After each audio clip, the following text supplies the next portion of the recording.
नमस्कार।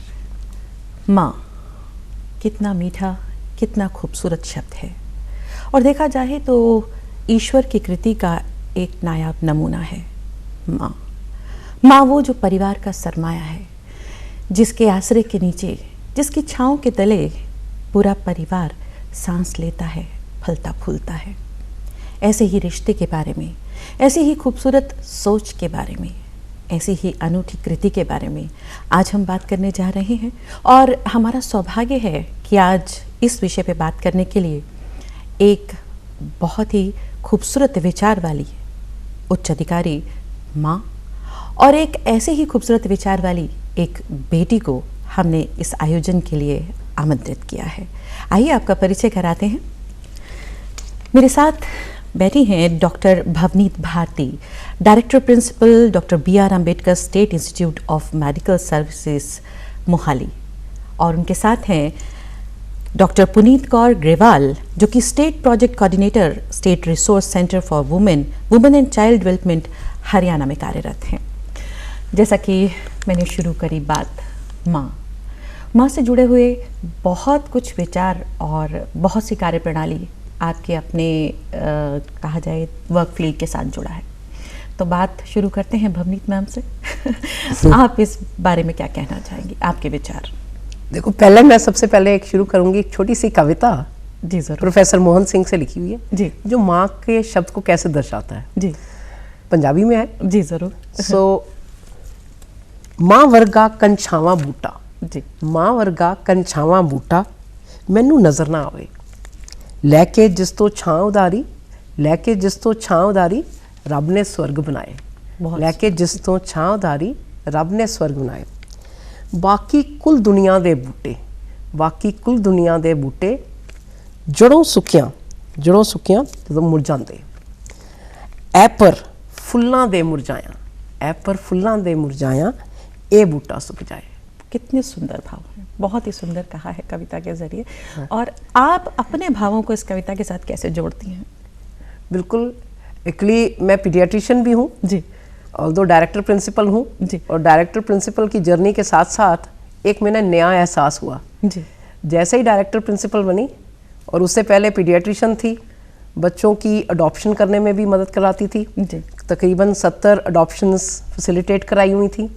तो उधर चाइल्ड केयर इंस्टीट्यूशंस जाते हुए ऑब्ज़र्व किया कि कई बच्चे जिनको माँ का नहीं मिलता या घर नहीं मिलता, जी, उनकी ग्रोथ कैसे होती है। और उसी में 2016 के बाद एक गाइडलाइंस आई, मॉडल केयर गाइडलाइंस है, फॉस्टर गाइडलाइंस। उसमें जो बच्चे 6 से 18 साल में हों, चाइल्ड केयर इंस्टीट्यूशंस में हों, अगर उनको कोई बच्चा अडॉप्ट नहीं हुआ जी, तो हम अगर 35 ईयर्स से ऊपर हो, पेरेंट्स दोनों का विलिंगनेस हो, तो हम बच्चों को फॉस्टरिंग के लिए ले सकते हैं। और उसी तहत पूरे प्रोसीजर के साथ मैंने एक बच्चा 8 साल का फॉस्टर गाइडलाइन में लिया। बहुत खूबसूरत। तो मुझे ये फीलिंग आती है, बायोलॉजिकल मदर भी थी जी, और अब फॉस्टर मदर भी हूँ जी।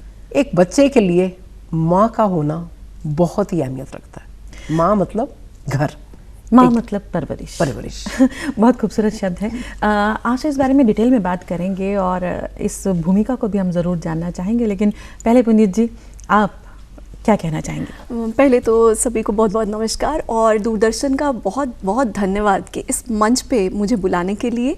और प्रोफेसर मोहन सिंह जी ने जो लाइनें कही हैं उससे मेरी आंखों में ना एक नमी आ गई है। तो माँ का जो योगदान है, उस योगदान को तो हम कभी भी बयान नहीं कर सकते। और माँ ने जो हमारे लिए किया है, एक माँ जो करती है उसके बदले में हम सिर्फ उसे सम्मान दे सकते हैं, उसकी हर बात मानकर, उसे खुश, हमेशा खुश रखकर।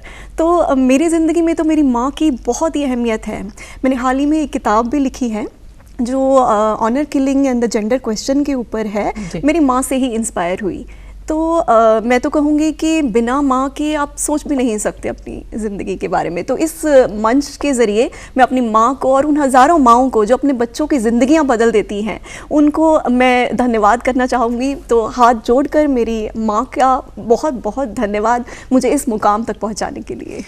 बहुत ही खूबसूरत अनुभव है आपका और उतनी ही खूबसूरती से आपने उसे बयान भी किया है। मैम आपके तरफ आते हैं और बात करते हैं कि माँ की भूमिका, जैसा कि आपने कहा कि बहुत खास है, तो वो खास किस तरह से है? क्या क्या मुद्दे हैं जो आपको लगता है कि एक माँ ही उस चीज़ को समझती है और उसी के अनुसार घर परिवार चलता है? देखो, पहले जैसे आपने बोला कि परिवार तो है ही, पर माँ के बीइंग साइंटिस्ट, पीडियाट्रिशियन, मैं ये समझती हूँ कि जो फीमेल्स हैं उनमें एम्पैथी भी ज़्यादा होती है जी। और ये साइंटिफिक फैक्ट है। मैं ये समझती हूँ कि मेल एंड फीमेल घर चलाने के लिए दोनों ही ज़रूरी हैं जी। आजकल रोल रिवर्सल्स भी हो रहे हैं जी। दोनों चीज़ें हो रही हैं। लेकिन अगर बायोलॉजिकल फैक्ट से देखें, अगर हम सोचते हैं एक ऑक्सीटोसिन कहते हैं, हम कहते हैं सिर्फ चाइल्ड बर्थ नहीं है, वो एक लव हार्मोन है जी। बच्चे को देते हुए, एक वो प्यार जो एहसास आता है। एंड दूसरा ये भी है कि एक मल्टीप्लिसिटी, अक्सर देखा जाता है कि माँ क्या क्या इकट्ठा कर सकती है। अगर एक तरफ सब्जी भी बना रही है, बच्चे को भी देख रही है, पढ़ा भी रही है, चीज़ें भी कर रही है, ये एक उसकी बायोलॉजिकल कैपेबिलिटी है जी। कि मल्टीप्लिसिटी भी कर सकती है।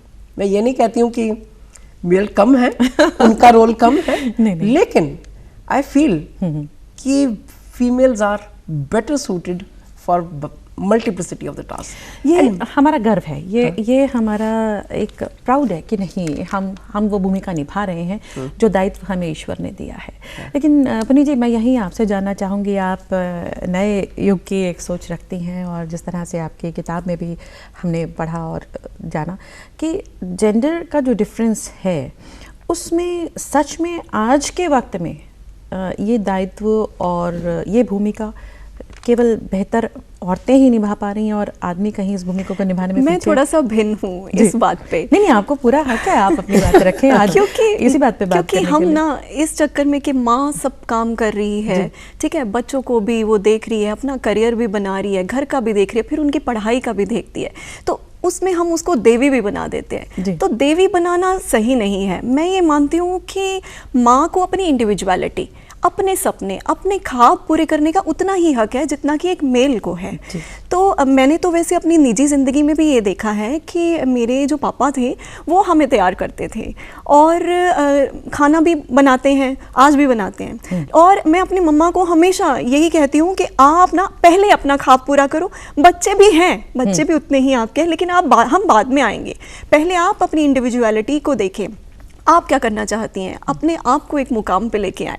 और देवी बना देना मेरे को नहीं लगता आज के ज़माने में कहीं ना कहीं परिवर्तन आ रहा है, देखा जाए तो सामाजिक तौर पे, क्योंकि माँ की जिम्मेदारी एक चार दीवारी के भीतर हुआ करती थी यकीनन, कि मसाला कूटने से लेकर खिलाना पिलाना, हर चीज़ की सहूलियत को तैयार करना, फिर एक उम्मीद आस के साथ घर परिवार के लोगों को भेजना और फिर शाम को उनकी चौखट पे खड़े होकर राह देखना, ये सब कुछ एक प्रोसेस में था। और इस तरह की भूमिका को निभाते हुए बहुत लंबा वक्त हमारे देखा जाए तो बीता है, पुराना वक्त ऐसा बीता है कि हमारी शायद माँओं ने भी ये वक्त बिताया है। लेकिन आज जब उसी चौखट से घर परिवार के लोगों को भेजती है माँ, उसके बाद खुद भी तैयार होकर निकलती है, तो वो इंतज़ार करती हुई शायद शाम को नहीं दिखती, शायद वो घर परिवार के लोगों के लौटने के बाद खुद लौटती है। ऐसी परिस्थिति में क्या उसको उसका इंतज़ार करते हुए कोई नज़र आता है? लेकिन जब वो घर पे लौटती है तो माँ काम करने के बाद फिर से काम पर ही लग जाती है। कहीं ऐसा लगता है कि क्या वो इंतज़ार जो उसकी भूमिका में वो करती थी, क्या उसका इंतज़ार घर परिवार के लोग भी उसी तरह से करते हैं? मैम, आप क्या कहना चाहेंगे?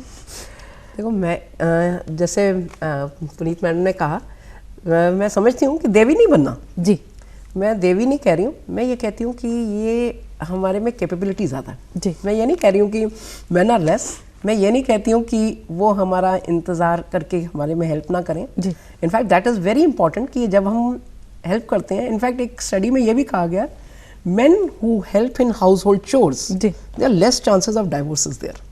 Definitely, understanding है, understanding है जी।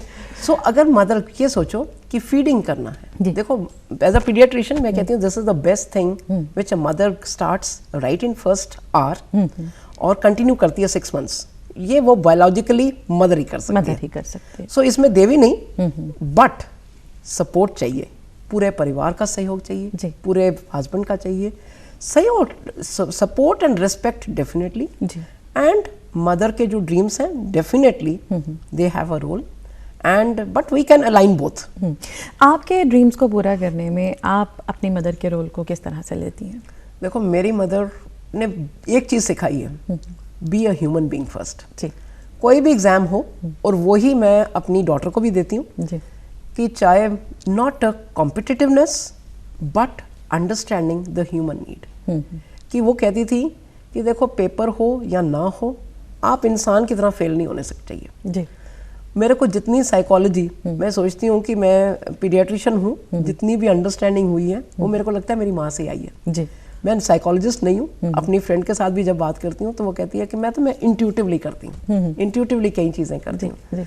वो मुझे लगता है कि मेरी माँ से आया कि कैसे लोगों को रिस्पेक्ट देना, अंडरस्टैंड करना और सबकी बात समझना, ना कहते हुए भी समझना। उसी तरह परिवार को माँ बोल नहीं रही है, लेकिन सब परिवार वालों को समझना चाहिए माँ की भी नीड। माँ की मूक भाषा अगर बच्चे समझने लगे तो मेरा ख्याल है कि परिवारों में एक बहुत खूबसूरत सामंजस्य बना रहता है। ये आज तक मुझे समझ में नहीं आया वैसे मैम, कि माँ को जब मैं फ़ोन करती हूँ तो कैसे समझ जाती हैं आज उसका मूड अच्छा है, आज ख़राब है, आज कुछ ऑफिस में हुआ होगा। और मुझे आज तक समझ नहीं आया कि एक हेलो से कैसे माँ समझ जाती है कि बच्चे को क्या दिक्कत है। तार जो हैं वो मन से मन के जुड़े हैं, उसे हम नहीं भूल सकते।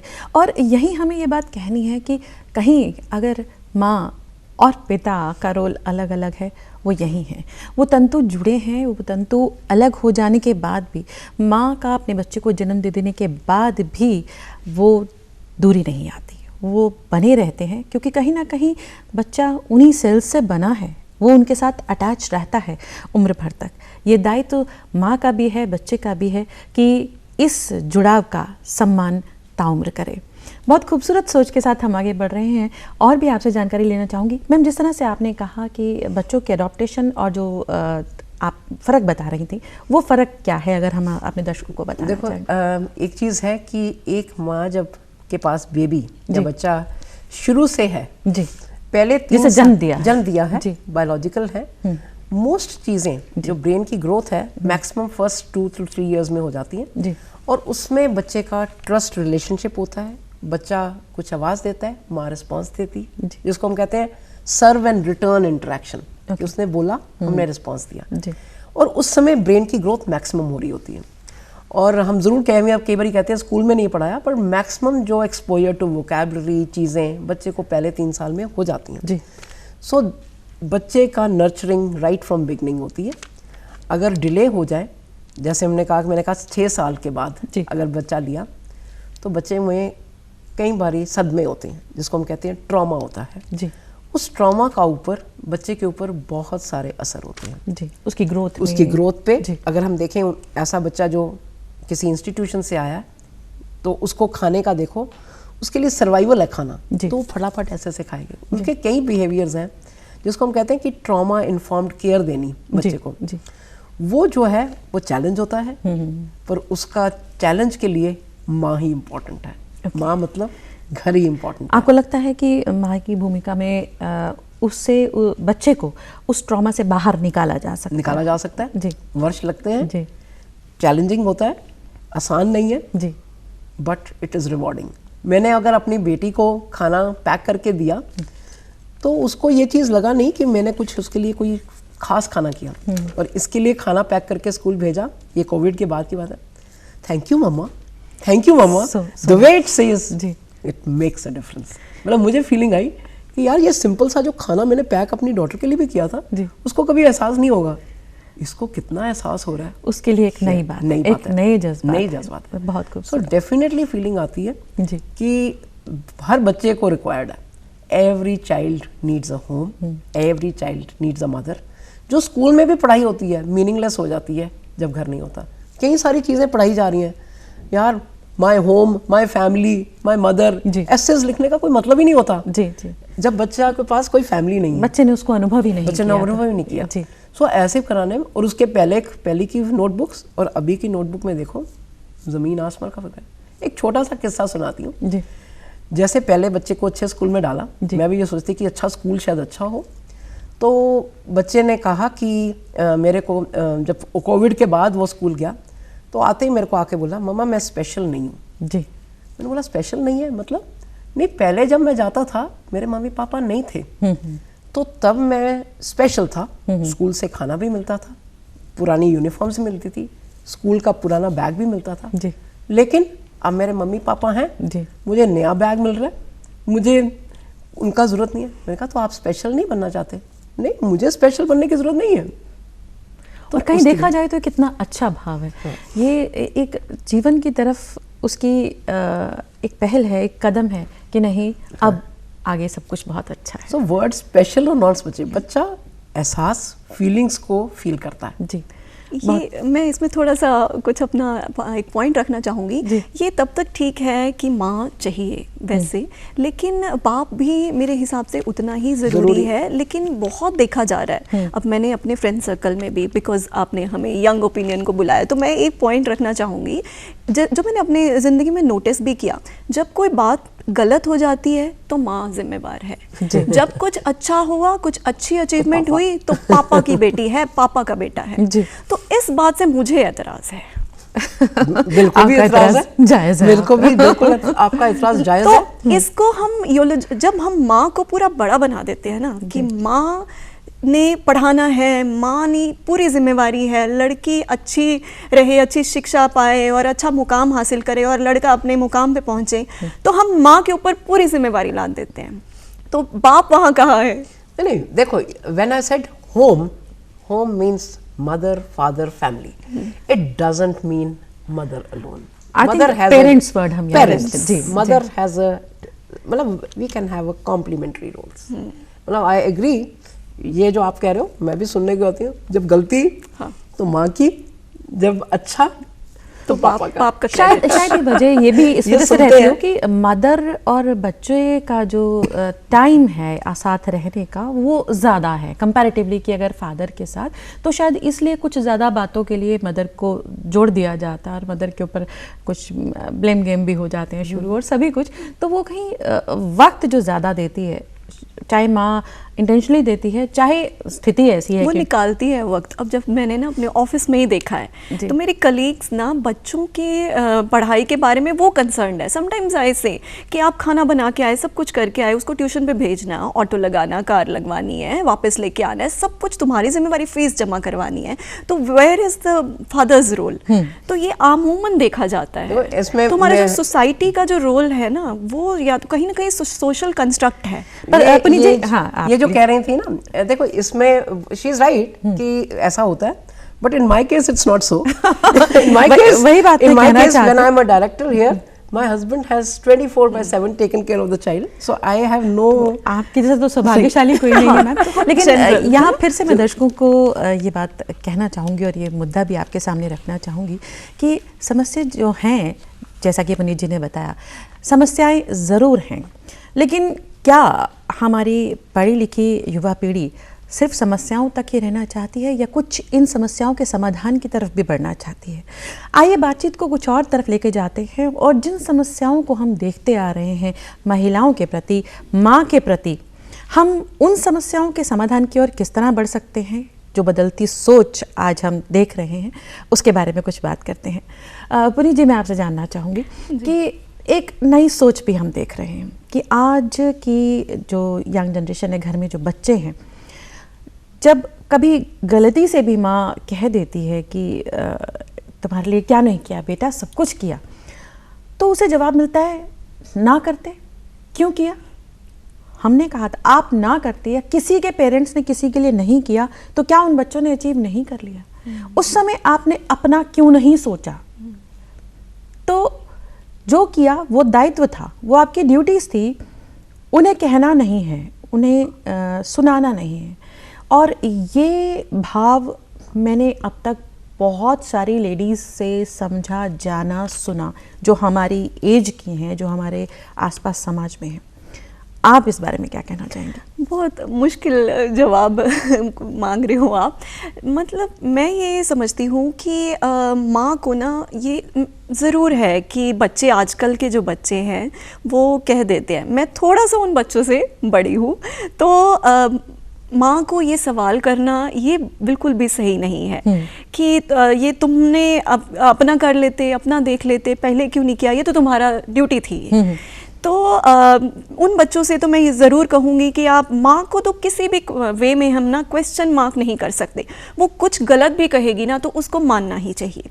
दूसरी बात ये है कि सबसे पहले वो एक इंसान है और इस बदलते जो रिलेशनशिप्स देखते हैं हम, यंग जनरेशन और हमारे पुराने बुजुर्ग माँ बाप, उनमें जो जेंडर गैप है ना, उस वजह से ये प्रॉब्लम्स आ रही हैं। आज के हम जो लड़कियां भी हैं बहुत करियर ओरिएंटेड है और मेन भी, वो ये नहीं कि पुराना ही बिजनेस चलता आ रहा था तो उसी को ले लिया, ऐसा नहीं है। हम अपना कुछ करना चाहते हैं, तो इसीलिए हम ये देखते हैं कि आपको भी, पेरेंट्स को भी अपना आपने कुछ करना था। तो और उनकी इंडिविजुअलिटी को हम देखते हैं, वो हमें नजर आता है कि वो उनकी अपनी गलती थी कि अगर उन्होंने कुछ नहीं किया, हमारे लिए कर दिया, जैसे फाइट करना, आज की जनरेशन फाइट कहती है, डेफिनेटली। तो इसको फाइट कहा जा सकता है। अब अगर आप मुझे लें एज एन इंडिविजुअल, तो मैं इंडिविजुअली अपनी माँ की हर बात मानती हूँ। मुझे वो नाखून तक बोलेंगी ना कि बेटे ये काट के रखने हैं, तो मैं हमेशा काट के रखूंगी। मुझे बोलेंगे इस तरह की डाइट लेनी है, तो मैं अपनी माँ की हर बात मानती हूँ, क्योंकि मुझे पता है कि माँ जो है ना, वो अपनी बच्चों की जिंदगी स्वर्ग बनाती है। तो इसी तरह अगर हर बच्चा सोचे तो वो उनकी यहाँ जिंदगियां बदल जाएंगी। लेकिन फिर वही बात है कि पहले मैं अपनी माँ को बहुत पूछती हूँ कि मम्मा आपका क्या ड्रीम है, आपके क्या सपने हैं, आप अपने पहले सपने पूरे करो जो आपके पीछे रह गए। कहते हैं बेटा मैं तो ना मास्टर्स इंग्लिश करना चाहती थी, वो मैंने कर ली, सपना पूरा हो गया, और आप लोगों के लिए मेरे सपने हैं कि आप लोग कहीं पहुंचे। तो फिर भी मेरे को कहीं ना कहीं होता है, नहीं पहले आप अपने सपनों के बारे में देखें फिर हम सोचेंगे। देखा जाए तो ये एक बहुत अच्छी सोच है, जहाँ आज बच्चे जो हैं इस बारे में सोच रहे हैं कि माँ तो है लेकिन इंडिविजुअल भी कुछ है। अगर उसके सपने थे, अगर उसकी कुछ सोच में था, तो सिर्फ ब्लेम गेम ही नहीं, वो ऐसा भी करने के लिए अपने रिसोर्सेज से भी और अपने सहयोग से भी बढ़ा रहे हैं। बहुत से ऐसे सीरियल्स आ रहे हैं, बहुत सी ऐसी मूवीज़ आ रही हैं जब बच्चे अपने पेरेंट्स को, खासतौर से माँ को सपोर्ट करके आगे बढ़ाने का कोशिश कर रहे हैं, प्रयास कर रहे हैं। मुझे एक छोटी सी बात याद आई, मेरे माँ का सपना है कि हमारा जो गांव है ना पूरा चंडीगढ़ बन जाए। अच्छा। तो हमने एक ट्री प्लांटेशन स्टार्ट किया है। पिछले मेरे जन्मदिन के ऊपर हम लोगों ने 1000 पौधे लगाए हैं। तो ये पूरा 10 मिलियन का एजेंडा है, वो मेरी मम्मा का ही एजेंडा है। तो मैं चाहूंगी कि वो भी, उनका सपना जो है वो पूरा हो। हमारी शुभकामनाएं आपके साथ हैं, आप अपनी मम्मी के इस उद्देश्य को जरूर पूरा कर पाएं। मैम, आपसे हम ये जानना चाहेंगे कि आप इस युवा पीढ़ी, इस सोच, इस मुद्दे के बारे में क्या कहना चाहेंगे? मैं तो ये समझती हूँ कि देखो कि जब हम कर रहे हैं, बच्चे की परवरिश कर रहे हैं, whatever is an best at that time the mother is doing, and unconditional. जी, कोई पूछ नहीं सकता, माँ ने अगर किया कोई एहसान नहीं है। जी, ठीक है ना, बच्चे का कोई राइट नहीं है उस पर्टिकुलर टाइम में। अगर मेरी माँ ने जैसी परवरिश दी है, हम नहीं क्वेश्चन करेंगे। उस पर्टिकुलर टाइम पे माँ ने जो बेस्ट समझा करा। जी। फैमिली को रिस्पेक्ट देनी है, फैमिली साथ साथ सपने पूरे करे। अरमान फिर भी रहते हैं जी। ऐसा नहीं है, चाहे फैमिली सपोर्ट भी करें, चीज़ें कोशिश है, सारी चीज़ें एकदम नहीं मिलती। हर किसी को मुकम्मल जहां नहीं मिलता। कभी जमीन तो कभी आसमान नहीं मिलता। That is always there, but the family has to be supportive. जी, इनफैक्ट मेरे को कभी फील नहीं हुआ, ऑल्दो मैंने अपने ड्रीम्स अलाइन किए जी, अपने फादर के साथ, अपने मदर के साथ, अपने हस्बैंड के साथ, अपने बच्चों के साथ जी, एंड मेरे को अपना मुकाम मिलता गया। मुझे कभी ये फीलिंग नहीं आई कि मैंने, ठीक है, मैं जब थी मैं कोशिश कर रही थी, हस्बैंड का ड्रीम था गाँवों में काम करना, वो अलाइन किया, बच्ची मेरे पास रही, 15 साल मेरे पास रही। मैंने इंटरनेशनल कॉन्फ्रेंस में नहीं गई, बट फॉर द सेक कि ऐसे अब बच्चे को चाहिए। बट ऐसा नहीं है कि मैं जा नहीं सकी, ऐसा नहीं है कि मैंने किया नहीं, मैं बिल्कुल करती गई, जैसे मौका मिला हस्बैंड ने भी सपोर्ट किया। सो आई फील कि ठीक है, वही परिवार की अंडरस्टैंडिंग कहा जाए तो अंडरस्टैंडिंग बहुत जरूरी है, दोनों की अंडरस्टैंडिंग। और आज के टाइम में अगर हम ऐसा मान के चलते हैं कि कुछ समस्याएं हैं और उनके समाधान भी हैं, तो सब कुछ मुझे लगता है कि अंडरस्टैंडिंग के ऊपर है। Itching understand, mutual respect, good relationship. बच्चों को कॉन्फ्लिक्ट पसंद नहीं है जी। बच्चे जब ग्रो कर रहे होते हैं, पेरेंट्स के डिफरेंसेस हैं, they should see positive conflict resolutions जी, कि माँ बाप में आपस में कॉन्फ्लिक्ट भी हुआ, कैसे इन्होंने रिजॉल्व किया, क्या देख रहे हैं जी, वो उसी को देख के आगे सीखेंगे। फिर वही बात कि मैं जैसा कि पहले भी बोला कि समस्याएं हैं, रिश्ता है, अलग अलग इंसान है एक परिवार में जुड़ी जो उसकी कड़ियाँ हैं, उनका अपना अपना दायरा है उनकी अपनी अपनी सोच है, उनका अपना अपना फील्ड है, और देखा जाए तो उनके अपने अपने सपने भी हैं। उन सपनों को सभी को मिल के संजोना और पूरा करने का जहाँ प्रयत्न होता है, वहीं परिवार एक आगे खूबसूरत प्रगति करता है, एक सुंदर सपना साकार होता है उस परिवार का। पुनीत जी, वो हाँ जो जी। अगर सपना हमने पूरा करना है, तो जैसे हम परिवार की बात करते हैं तो उसमें सिर्फ माँ ही ना सब कुछ करे, कंधे से कंधा मिला के दोनों करे, जी। दोनों। और जो हमारे आगे दोनों ही क्यों, मैं तो चाहूंगी कि परिवार पूरा के परिवार, बच्चे भी, बच्चा, वही उसी जी। पॉइंट पे मैं आना चाह रही थी कि जो माँ अपनी बेटी को सिखाती है, वहाँ अगर हमने समस्याएं रिमूव करनी है ना आगे आने वाली जनरेशन में, तो मैं चाहूँगी हमारे भाई, हमारे आगे आने वाले बच्चे, वो भी किचन में काम करें, बर्तन वो भी धोएं, कपड़े वो भी धोएं।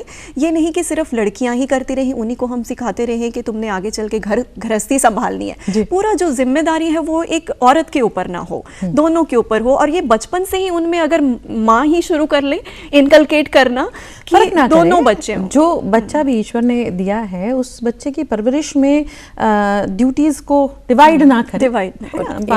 एक चीज मैं कहना चाहूंगी, देखो एक फेज आता है हर बच्चे के, जो युवा अवस्था होती है, एडोलेसेंट है, उस फेज को सारे अंडरस्टैंड करें जी। उस समय जब बच्चे हमें क्वेश्चन करते हैं, उस समय जब बच्चे चीजें पूछती हैं, वो एक आइडेंटिटी बना रहे होते हैं जी। उस चीज को बड़ा हार्शली ना रहे, क्योंकि कई बार बच्चे कुछ गलत बोल भी सकते हैं जी।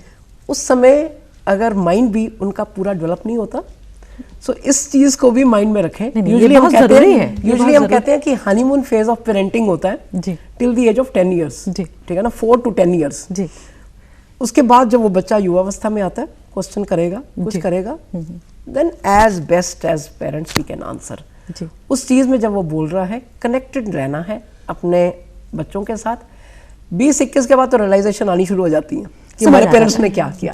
सो वो जो एज का थोड़ी देर बीच में कोई बच्चे बोले भी, तो मतलब ये नहीं कहना कि हर बात मानेंगे हमारी, नहीं सही करेंगे, सोसाइटी भी है, समझे भी, मतलब हमारे को समझते हुए कि कई बार किसी ने कुछ बोल भी दिया, माँ का जिगरा बड़ा है, पेरेंट्स का जिगरा बड़ा है, वी नीड टू अंडरस्टैंड, ये बायोलॉजिकल है। फिर वही बात है कि आज जो इस मकाम पे आके एक मैसेज बवनीत मैम के जरिए हमें मिला है कि माँ आखिर माँ है।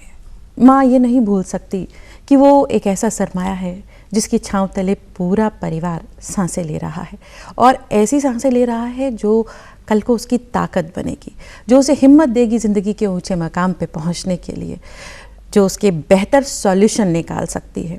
उसमें माँ का पढ़ा होना, ना पढ़ा होना, ज़िंदगी के तजुर्बे लेना, घरेलू होना, वर्किंग होना मायने नहीं रखता। माँ का माँ होना मायने रखता है।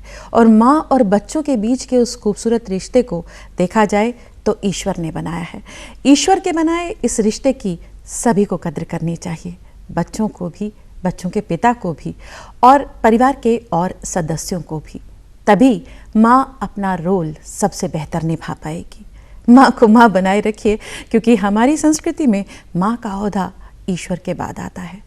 और यकीनन अगर ऐसा कहा जाता रहा है, हमारे ग्रंथों में ऐसा लिखा है, तो फिर इसके कुछ मायने हैं जो हम सभी को समझने होंगे। इन्हीं खूबसूरत शब्दों के साथ मैं आपसे इजाज़त लेना चाहूँगी। हमारे मेहमानों का मैं दिल से शुक्रिया अदा करना चाहूँगी, और अपने अपने फील्ड में आप जिस तरह से इस खूबसूरत रिश्ते के लिए, एक माँ के हक के लिए जो काम कर रहे हैं, आप उस पर डटे रहिए। यकीनन आने वाला समाज बहुत सुंदर होगा, हम ऐसी कामना करते हैं। आपके आने के लिए बहुत बहुत शुक्रिया Bavneet ji, Bavneet ma'am, thank you so much. Thank you.